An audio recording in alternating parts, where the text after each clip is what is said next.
Last వీడియోలో దానవీర శూర అని కీర్తించే కర్ణుడు నిజంగానే పరాక్రమవంతుడా అనే టాపిక్ గురించి మాట్లాడుకుంటున్నాం. దానికి కంటిన్యూషనే ఈ వీడియో. ఇప్పటి వరకు వచ్చిన సినిమాల్లో కర్ణుడి క్యారెక్టర్ చూస్తే నిజంగానే పరాక్రమవంతుడే. కానీ మహాభారతంలో ఒకసారి 2 సార్లు కాదు, ఎన్నోసార్లు వెన్ను చూపి పారిపోయాడు కర్ణుడు.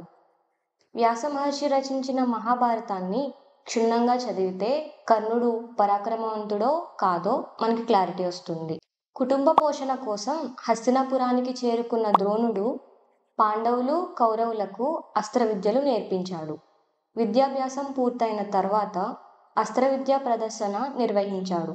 ఆ సమయంలో అర్జునుడు తన పరాక్రమాన్ని చూపిస్తున్న సమయంలో కర్ణుడు కూడా పోటాపోటీగా తన పరాక్రమాన్ని చూపించాడు. ఇక్కడ ఇద్దరూ తన విద్యను సమానంగా ప్రదర్శించారు. ఎవరూ ఎక్కువ కాదు, తక్కువ కాదు. ద్రోణాచార్యుని వద్ద విద్యాభ్యాసం పూర్తయిన తర్వాత కౌరవ పాండవులను సమావేశపరిచిన ద్రోణుడు వారందరి వైపు చూస్తూ, రాకుమారులారా, మీ విద్యాభ్యాసం పూర్తయింది. నేను మీకు అపార జ్ఞానాన్ని, అత్యంత శక్తివంతమైన అస్త్రశస్త్రాలను ప్రసాదించి మిమ్మల్ని ఈ విశ్వంలోనే గొప్ప వీరులుగా తీర్చిదిద్దాను. కానీ గురుదక్షిణ చెల్లించకుండా నేర్పిన విద్య సంపూర్ణం కాదు అని అన్నాడు. అది విన్న రాకుమారులందరూ వినయంగా గురువుకు నమస్కరించి గురుదక్షిణగా ఏం కావాలో చెప్పమని అడుగుతారు. ఇక్కడ కథలో కొంచెం ముందుకు వెళితే భరద్వాజుని పుత్రుడు ద్రోణుడు. భరద్వాజుని వద్దే విద్యలభ్యసిస్తున్న ద్రుపదునికి ద్రోణునితో స్నేహం ఏర్పడుతుంది. తన తండ్రి వద్దే ఇద్దరూ విద్యాభ్యాసాన్ని పూర్తి చేస్తారు. ఒకసారి ద్రోణుడు తన చిన్ననాటి స్నేహితుడైన పాంచాల దేశ రాజైన ద్రుపదుని వద్దకు వెళ్తాడు. కానీ ధన రాజ్య గర్వంతో ద్రుపదుడు ద్రోణుణ్ణి దారుణంగా అవమానపరుస్తాడు. ఆ సంఘటన గుర్తు చేసుకున్న ద్రోణుడు తను కూర్చున్న ఆసనం మీద నుంచి పైకి లేచి నిప్పులు కక్కుతున్న కళ్ళతో రాకుమారుల వైపు చూస్తూ, మహావీరులారా, ఐశ్వర్యమతంతో ఆనాడు నన్ను అనేక దుర్భాషలాడి అవమానించిన ఆ పాంచాల రాజు ద్రుపదుడి గర్వం అణిచి బంధించి నా వద్దకు తీసుకురండి. అదే మీరు నాకు ఇస్తున్న గురుదక్షిణ అని అన్నాడు. ద్రోణుడి ఆజ్ఞతో ఒక్క క్షణం కూడా ఆలోచించకుండా పాండవులు కౌరవులు వారి అస్త్రశస్త్రాలను చేతపట్టి మహాప్రతిజ్ఞను స్వీకరించి ద్రుపదుడిపై యుద్ధానికి సిద్ధపడ్డారు. అయితే ముందుగా కౌరవులు వారి రథాలను అధిష్ఠించి అశ్వగజ దళాలతో అసంఖ్యాకమైన సైన్యాన్ని వెంటబెట్టుకొని వెళ్ళి పాంచాల రాజ్య రాజధానిని చుట్టుముట్టారు. కానీ ఫలితం లేకపోయింది. ఖాళీ చేతులతో తిరిగి వచ్చారు.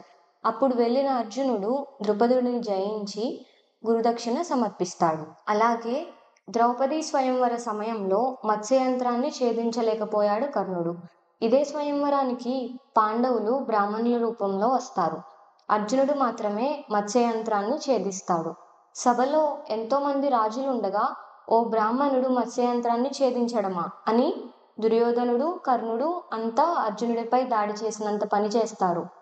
ఇంతలో అక్కడికి వచ్చిన కృష్ణుడు, ఇది స్వయంవరం, మత్స్యయంత్రాన్ని ఛేదించిన వారినే ఆమె వరిస్తానని చెప్పిందంటూ పరిస్థితిని అదుపు చేస్తాడు. అర్జునుడు అని తెలియకపోయినా ఆ క్షణం ఓటమిని భరించలేక ఈర్ష్యతో రగిలిపోయాడు కర్ణుడు. జూదంలో ఓడి అరణ్యవాసానికి వెళ్ళిపోయారు పాండవులు. కానీ వాళ్ళు అక్కడ సంతోషంగా ఉన్నారేమో అన్న ఆలోచన దుర్యోధనుడు కర్ణుడికి నిద్ర పట్టనివ్వలేదు. అందుకే ఎక్కడైతే పాండవులు అరణ్యవాసం చేస్తున్నారో ఆ పక్కనే గుడారాలు వేసుకున్నారు. పాండవులు తలపెట్టిన యజ్ఞానికి అడ్డంకులు సృష్టించడం ప్రారంభించారు. ఈ అడవి అంతా నా ఆధీనంలో ఉంది, ఇక్కడికి మీరెలా వచ్చారంటూ చిత్రసేనుడు అనే గంధర్వుడు ప్రశ్నించడంతో తనపై దాడికి దిగారు కౌరవులు కర్ణుడు. కానీ గంధర్వుల దాటికి నిలవలేక కర్ణుడు వెన్నుచూపి పారిపోగా దుర్యోధనుడు బందీగా మారాడు. ఆ సమయంలోనూ గంధర్వులతో యుద్ధం చేసి దుర్యోధనుణ్ణి రక్షించింది అర్జునుడే. అంటే కర్ణుడు ఎవరికైతే వెన్నుచూపి పారిపోయాడో అదే గంధర్వులను ముప్పతిప్పలు పెట్టి ఓడించాడు అర్జునుడు. ఇక అజ్ఞాతవాసంలో ఉన్న పాండవులు ఆ గడువు ముగిసిన ఆఖరి రోజున ఉత్తర గోగ్రహణం జరిగింది. ఆ సమయంలో ఇద్దరూ ముఖాముఖి తలపడ్డారు. ఆ రోజు జరిగిన యుద్ధంలో బృహన్నల నుంచి అర్జునుడిగా మారి అస్త్రాలు సంధించడంతో ఆ ధాటికి భీష్ముడు, ద్రోణుడు, కృపాచార్యుడు, దుర్యోధనుడు, కర్ణుడు, అశ్వత్థామ అంతా ఓడిపోయారు. ఆ సమయంలో యుద్ధరంగంలోంచి పారిపోయాడు కర్ణుడు. మరోసారి వెనక్కు వచ్చి యుద్ధం చేసేందుకు ప్రయత్నించిన అర్జునుడికి ఎదురు నిలవలేక మరొకసారి పారిపోయాడు.